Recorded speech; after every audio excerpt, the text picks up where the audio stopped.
Хайырлы көн Татарстан, хайырлы көн хөрмәтле телевизор караучылар. Бүген 9 февраль сишәмбе. Мин Эльза Әхмәтҗанова һәм тапшырыбызның иҗат төркеме шушы минутларда безнең белән булган һәрбер тамашачыга матур көн, күтәренке кәеф теләп калабыз. Тарихка бүгенге көн нинди вакыйгалар белән кирип калган? Шул турыда кыскача булыр. Бүген халыкара стоматологлар көне. Теш табибларының 9000 ел элек булулары турында тарихи мәгълүматлар саклана. Шама белән шул елларда ук теш сызлауга каршы теш браулау ысулын кулланганнар.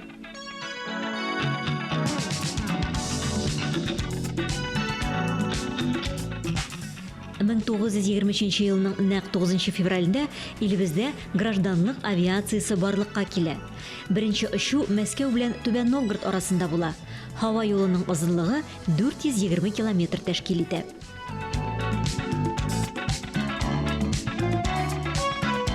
Бүген халыкара пицца көне. Неапольдә уйлап табылган пицца башта ярлылар ризыгы дип санала. Бүгенге көндә төрле эшлектән торган көлчә итальяннарның милли горурлыгы, дөнья буйлап киң таралган һәм иң яратып ашый торган ризыклардан.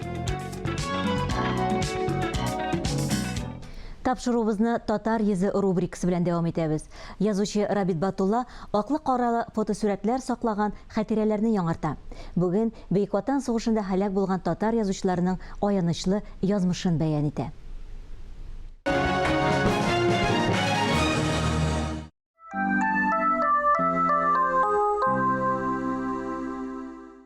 Исән саулармысыз, хөрмәтле туганнар. Менә без тагын очраштык.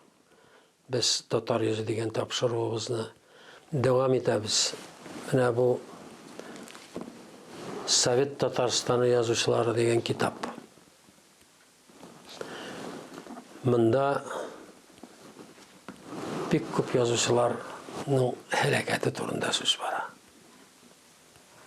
37, 38, 30 yillarda halok bo'lgan yozuvchilar, Tatar yozuvchilari. Soğuşta helak bulgan, soğuşta katlaşmagan Tatar yazıcısı bulmayı. Onların bütünüsü Kırım Tatarlarında hesaplaganda 42 Tatar yazıcısı helak bula. İkinci bütün dünya soğuşunda. Şınlıkta Kırım Tatarlarının bütün yazıcılar birliği helak bula. Bizden 32. 30'dan artıq yazışılar. İng birinci kitabını açqanda biz Fəxrəlislam Agiyev degan kişiyə toxtalırıq. O yazışı, mənə ol Fəxrəlislam Agiyev. İng birinci bitini açıb jibərə mənə şuşu kişi, balalar yazıcısı, jurnalist, gazete müharriri, ol Tambov ülkəsində 1887 yılında doğan hem 1938 yılda Sovet türməsində atıb ötürülgən. Bunda yazılgan 1938 yılına vefat buldu deyip yazılgan. Yalgan yazılgan. Çünkü vefat buldu değil, helak buldu deyip yazılgan gerek idi. Vefat buldu olsa orun yerге yatıp özünün doğanları yanında ölü olur. Türmede ölgen kişine helak buldu deyip yazılgan gerek idi. Mene şun kadar istiqdatlı, yani talantlı balalar yazıcısı bulup ölgürüp gelgende onun ömrü kesile. Aytık mene ikinci bitini aşağımızda Aydzaq Ayitov 1908 yılında doğan, 1941 yılında soğuşta helak bulgan yazıcı kişi. Şimdi üçüncüsü Əsqat Aydar degan yazıcı. Əsqat Aydar 1906 yılında doğan, 1959 yılında ölgen. Türmede tügül, soğuşta tügül. Lakin Əsqat Aydar gayet batır, ol razvedçik bola. Yaralanmagan yeri kalmayanın tılda yürüyor, faşistler tılında yürüyor. Hem Şimdi mında qaytqaç, esen sağ qaytqaç ol Orta Aziyaga kite hem yaralarından helak bula. Mene tağın Abdullah Aliş. Abdullah Aliş balaları yazıcısı, ekiyatçı. шул кадәр яхшы кеше, миһербанлы кеше Абдулла Алишны Германияның имперский суды гильотинаға хөкем итә. Ягъни башын чабып үзеп үтерәләр аны. Балалар язучысын. Муса Җәлилче була ул име. Менә ул 11 кешенең башын татарларның гына 11 кешенең башын имперский суд белән башларын чабып үзәләр. Димәк, бу татарлар Германияның хәрби көчләренә име тоз салганнар.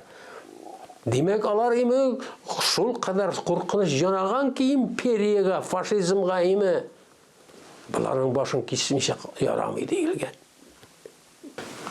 Менә шундый хәлләр, дуслар. Инде хәзер саубуллашырга вакыт җитте. Хуш чагыгыз.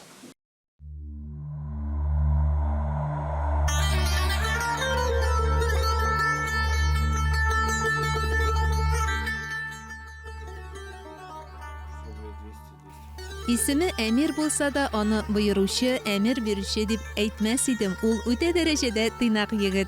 Болгар академиясенең матбугат үзәгендә эшли. Бер үк вакытта ислам дине гыйлемен өйрәнүчеләргә каллиграфия дәресләрен укыта. Это одно из самых сложных исламских искусств. Каллиграфия исламда бик четерекле сәнгать төрләренең берсе. Төрле юнәлештә эшлим. Гарәп миниатюрасы да ясыйм. Тәсхиб белән дә кызыксынам. Также занимаюсь. Әмирнең шушындый катлаулы сәнгать юнәлеше белән кызыксына башлавы көтмәгәндә килеп чыга. Тумышы белән ул Омский шәһәреннән Казанга килеп Ислам университетына укырга кергәч, каллиграфия дәресе керә башлый. Начал уже ходить к нему, отдельно заниматься именно профессионально. Укытучыбыз белән танышып киттек. Ул бик талантлы каллиграф булып чыкты. Аның иҗаты белән танышкан саен кызыксынуым арта барды. Рамил Насыйбулов та 5 ел укыдым. Марокко в университете Каравин. Аннары Әмир белемен Марокко мәмләкәтендә дәвам итә. Матур язу күнекмәләрен онытмас өчен анда да каллиграфия белән шөгыльләнә. Не обязательно знать язык, не обязательно знать арабскую грамматику там. Хатасыз язу өчен хәрефнең калын яки нинди нечкәлектә язылуын, кай урында нокта куелуын белергә кирәк. Бу гади генә үзенчәлекләр зур мәгънәгә ия. Әлбәттә, каллиграфтан гарәп телен бөтен нечкәлекләре белән камил белү таләп ителми. Шулай да белсә, тагын да өйрәнү җиңелрәк була. Ислам миниатюрасы дигән төр белгечләр арасында һәр вакыт бәхәс кузгата, чөнки исламда сурәт тыелган. Төбенә төшеп тикшергәндә генә матур язу сәнгатендә аның үз мәгънәсе барлыгы ачыклана. Если брать тему именно исламской миниатюры, мусульманской миниатюры, там спорный вопрос. Многие шейхи говорят, что это нельзя делать. Беренчедән, сурәт төшерелгән бизәк ул җансыз, ул төп нөхсәсе белән тәңгәл килеп бетми. Икенчедән, ул Мөхәммәд пәйгамбәр заманыннан ук килгән сәнгать. Ул бар, аннан баш тартып булмый. Өченчедән, һәр сурәтнең үз символы бар. Чәчәкләрне генә алсак та, һәр берсе бер мәгънәгә ия. Роза Мөхәммәд саллаллаху алейхи сәлам дигәнне аңлата. Ләлә чәчәге Аллаһы Тәгалә дигәнне аңлата. Төсләр дә шулай ук. Кара ул мәңгелек, яшел тереклек. Матур язуның 2 төп шарты бар. Язу кагыйдәләрен белү һәм яхшы язу кораллары булу. Әмир фикренчә төп таләп теләк һәм сабырлык. Начну в первую очередь с каляма. Менә бу классик каләм. Иранда ясалган. Монысы төрекнеке, бамбук. Булары да агач, бамбук, размерлары гына төрле. Каләм камыштан да ясала. Әле аның әзерләү вакыты да бар. Төп шарты 3 ел ат тизәгендә тоту. Аннан соңына камыш йомшара төшә. Уалмый һәм кипми торган була. Каләм өчен кисәр өчен махсус пычак кәниф дип атала. Стиленә карап, каләмнең очы төрлечә киселә. Алар хәрефләрнең төп элементлары киңлегенә тәңгәл булырга тиеш. Ну вот это покупной, я его еще не точил, он, видите, длинненький такой. Бу мәсәлән сатып алынган каләм. Аны кисәр өчен миқаттә дип аталган такта кирәк. Менә бу такта дөя сөягеннән ясалган. Монысы укытучым биргәне. Ул минем өчен бик кадерле истәлек. Сөяк тактаның нәкъ кисә торган урынында да өстендә махсус урын бар. Һәр хаттатның да кара ясауның үз серләре була. Гарәп кулъязмалары кара яки коңгыр төстә сакланган. Аның хәтта үз рецептлары да бар. Что нужно для письма? Именно конкретно это нужна тушь сама. Профессионалы делают ее Кара сами. ясаганда зәйтүн майы да кушалар. Куе булсын өчен замык, таммасын өчен ефек җиптә салына. Кайбер пумалаларны нечкә ясын өчен хаттатлар үзләре яңа туган мәченең берничә йомшак кылын алып ясый. Ә менә монысы каләм һәм кара савыты салу җайланмасы. Ул юлда йөргәндә үзең белән алу өчен җайлы. То есть это совмещенные. Моны Төркиядә иске әйберләр саткан җирдә алган идем дип уртаклаша Әмир тарихи табылдыгы белән. Бизәлешенә караганда ул Госманлы империясе заманыннан калган. Я когда пришел к учителю, у меня тоже не было ни калямов. Бамбук в то время даже не продавался у нас, не строительство. Әле шушы сәнгатьне өйрәнә генә башлаган вакытта Кабан күленнән укытучым белән бер кочак камыш кисеп кайткан идек. Алар йомшак булганга бер хәрефне язуга ашалып бетә иде. Укытучым минем чынлап торып үҗәтләнеп кызыксынып китүемне белгәч, үзенең берничә каләмен бүләк итте. Аларны әле дә хәтирә буларак саклыйм. Әмир Билаловның бу каралама дәфтәре өйрәнчек вакытында башланган. Анда Коръән сүрәләре дә, аерым хәрефләр язылган битләр дә бар. Каралама дип кенә аталса да ул бик пөхтә. Бу 3нче дәфтәре. Ислам академиясенә бер елны Петербург университетыннан кулъязмалар тикшерүче белгечләр килә. Әмир тикшертеп карау өчен иске кулъязмалар арасына әйтми генә үз эшләрен дә куя. Әмирнең эшенә аздан гына борынгы кулъязмалар дигән нәтиҗә бирелми кала. Югыйсә кичкенә генә аерманы Әмир үзе махсус ясап куя. Әлеге эшләрне белгечләр студентларга үрнәк итеп күрсәтергә алып китә. Любой человек, живущий в мире, да, он должен все равно как-то улучшить мир. Он должен принести свои какие-то труды. Минемчә, һәркем кем булуына карамастан тормышны яхшыртуга, камилләштерүгә үз өлешен кертергә тиеш. Каллиграфия аша ислам динен кабул итүчләрне дә беләм мин. Каллиграфия ул күңел геометриясе. Каллиграфия – это геометрия души, познаваемая материальным миром. Әмирнең матур язуның сөлс, нәсх, тәсхиб, әдерү төрләре белән шөгыльләнергә рөхсәт бирә торган диплом кебегрәк шаһадәтнамәсе бар. Матур язу төрләре күп.